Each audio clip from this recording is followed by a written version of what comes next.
Hello, welcome everyone to the Daley Doodle. And in this edition, we're going to be looking at improving your productivity and how, as an artist and a creative, you can be more productive in the time you set to produce your art or whatever it is you're trying to achieve. So you can see here, I've prepared this worksheet that we're going to go through together. I'm going to go through some of my top tips about how I stay productive and hit my deadlines.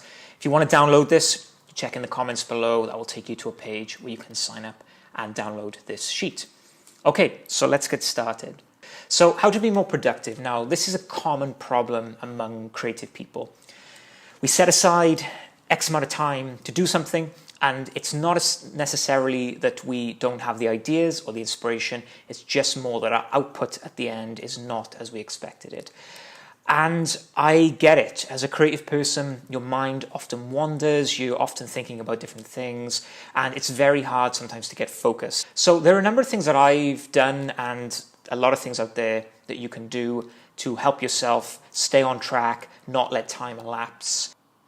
So the first thing, the number one thing I do, and this is something that I swear by, is to create a daily schedule and stick to it. The problem you have when you have X amount of time is you'll generally take longer to do things the more time you give yourself. So think back to when I was in university, you had 12 weeks to do a project. You're generally going to do the bulk of the work in the last kind of 1 to 2 weeks. So you have to be very rigid with your daily routine. Things that I like to do is I like to get very specific.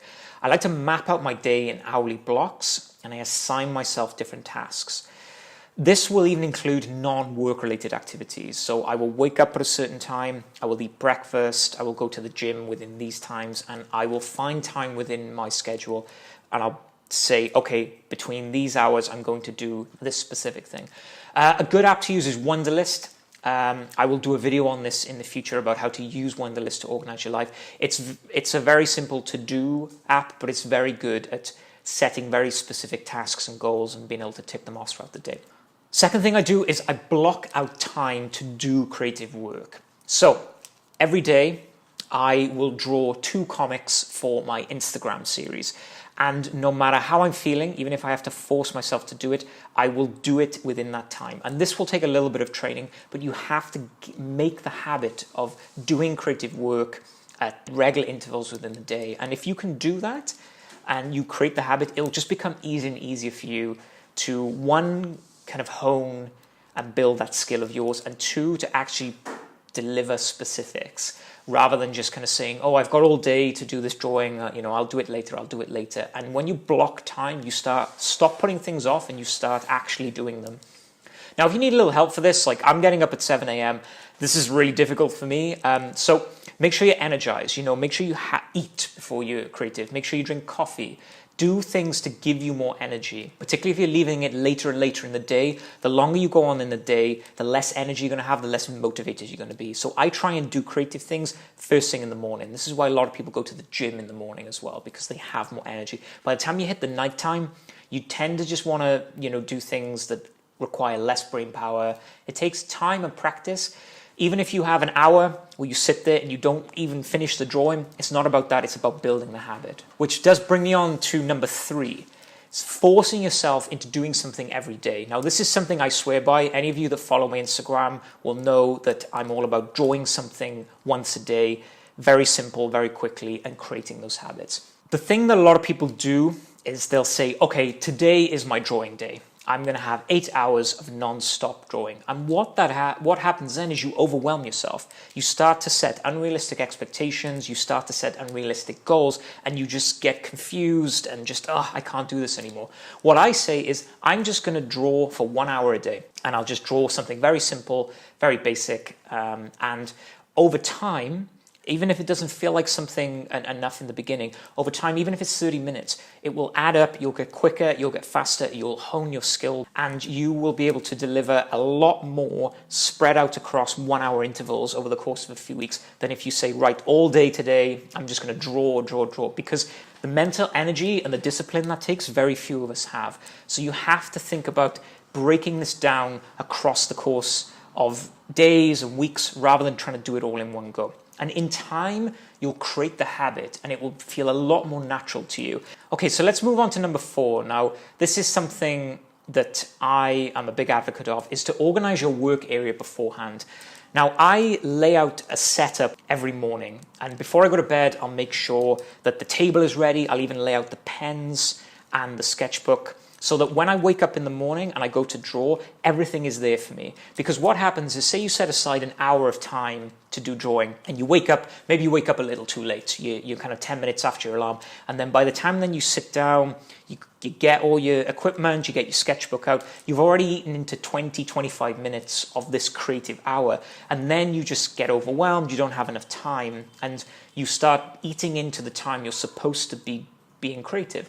If you dabble in digital as well, this will be so much easier for you, because all you need is your tablet and a digital pen, and you won't need anything else. So have it all laid out ready so that you can wake up, go straight to your desk, and you can just crack on and be creative. My fifth tip is to work in bursts rather than continuously. I'll put my hand up here. I have an insanely low attention span.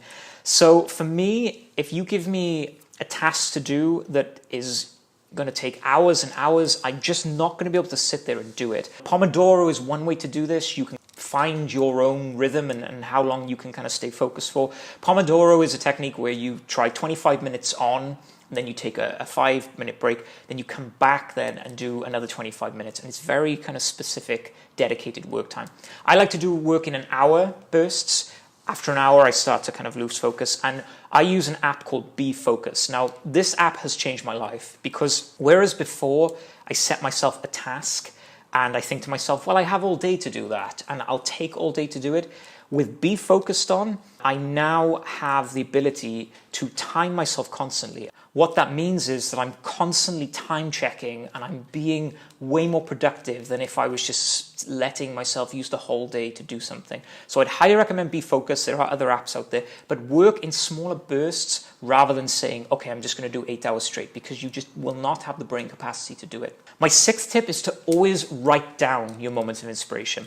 Now, the problem is it's very difficult to force inspiration. You know, inspiration happens at the craziest of times. A lot of times for me, it happens when I'm away from my desk, when I'm out walking, running, particularly when I'm outside just kind of looking at everyday life. That's when I get a lot of my inspiration. So what I use Notepad on my iPhone, and anytime I get an idea, you know, even if it's not fleshed out, it's just something, I write it down in Notepad. So then every day then, when I come to create something, I have a pool of ideas to dip into. Rather than waking up every morning, looking at a blank piece of paper and going, oh, what do I draw right now? Having a big pool of ideas and inspiration of things that you've previously thought of will then help spur on your ability to, bang, just be productive on the go and not have to sit there thinking about it for too long. My seventh tip is to initially aim for consistency over quality in what you're doing. So when you set out to do X, whatever it is, it's write music, it's do art, it's draw, it's create type. Don't set out to create the finished piece, just set out to create. And by building that habit, you will refine the style, you will practice your craft more, and you will get a lot more effective at it. If you go back to my old Instagram drawings, they look nothing like the style of mine now. This was something that I honed over years and years of experimenting and practicing, and all I had to do was just draw. You know, I didn't read any books. I didn't look at, you know, oh, this is the way you should draw. I just drew. And the more I drew, the more I found things that I enjoyed, the more I got better at drawing, and the more I was able to develop a style that I really felt expressed my ideas and my views. And try and set some deliverables if you can. So as I said, I try and draw 2 doodles every day. But, you know, we're talking very simple drawings. We're talking something that's very achievable. I'm not setting out to paint the Mona Lisa in a day, you know? So even if you create art that's very complex and very layered, just set out to do little sections of it every day. And yes, some of the things you will draw and some of the things you'll produce will not be of the quality that you want, but again, it's just creating those habits so that you can do it on a daily basis consistently. And that will help them when you do come to focus a lot of energy and time on something a lot greater, you'll have a lot more practice and you'll have a lot more focus. My 8th suggestion is to take breaks away from your workspace. Personally, I will set a 3-hour time limit. Before then, I need to just completely walk away from everything. You know, work in walks into your daily routine. You know, spend some time outside. You know, if you have to go for lunch, like physically leave the office, go and get some fresh air. You know, try and do quick workouts within your day. All these things will refocus your mind and take it away from the overthinking that will inevitably happen when you've been trying to be productive for a long period of time. And another thing I like to do is methodical tasks like cleaning or cooking. Because the brain is not thinking, you start to instill clarity. And what you'll find is if you're drawing or you're creating something very complex and it starts to get very confusing, if you come away from it, do something very simple, you'll find when you return to it later, everything will be a lot more clearer and you can think about it in a completely different way. Trust me, I know it's hard. It's like riding a bike. You know, I always see productivity is a skill and it can be practiced, it can be improved and it can be bettered. So you have to find what works for you. There's no golden rule here. I've compiled this list here of things that a lot of very successful creatives use. You know, a lot of these things work for me. Not all of these things will work for you, but you have to find what works for you. You have to try everything and you have to be so disciplined and just force yourself into these habits. I know you can do this. I know how it is to be, you know, very creative minded. You know, it's so difficult because your mind wanders, you're constantly thinking of new ideas. But if you are very rigid with your schedules, you try and make these daily habits and you stick to them, you will improve and you will get better. And as a result of it, then within certain amounts of time, you will be way more productive and your output will be a lot greater. Thank you for listening to this video. I really hope as a creative, a few of these tips will help you be more productive. It is something you have to learn and practice at. It's not going to happen overnight. You can't give up on it in the first week.